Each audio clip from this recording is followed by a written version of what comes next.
All right, so for standing, we also have to have a plan so that as soon as our guard is going to be open, we have like a reference point to go to him. One that I like is the delarivasweep guard, because I know that until he deals with the hooks that I put on his legs and the grip that I have on his sleeve, it's going to be impossible for him to pass until he deals with those. So I take that chaos of the moment that my guard is open and creates all these possibilities, right? And by putting him into a specific type of guard, like let's say the delarivasweep guard, I know I eliminate a lot of those possibilities and I narrow down the options for him, and it kind of can set up the sequence of movements that I can use to sweep him.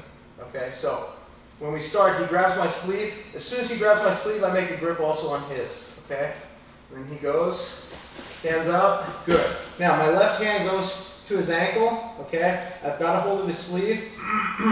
I'm going to open my guard before he even gets the chance to, because I want to take the initiative here.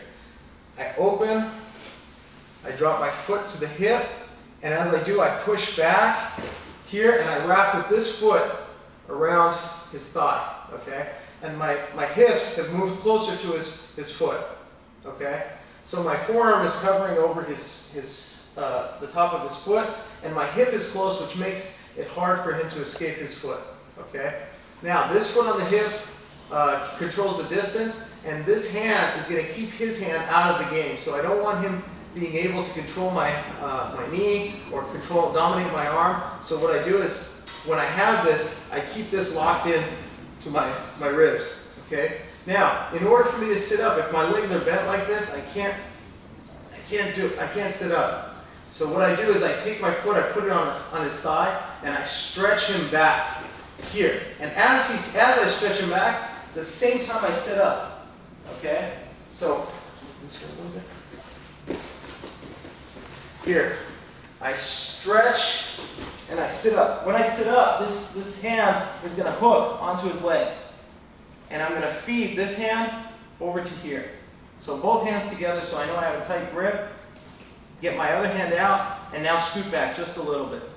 This hand's going to go to the lapel, or you can grab behind here, but I like to grab the lapel. And I don't just pull my elbow down to the mat, I stretch his leg back as far as I can and drive my elbow down to the mat. Here, he falls. Now, his leg is underneath my leg.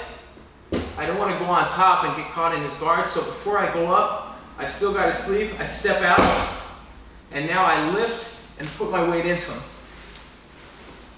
Here. And take the side. Let's do another angle.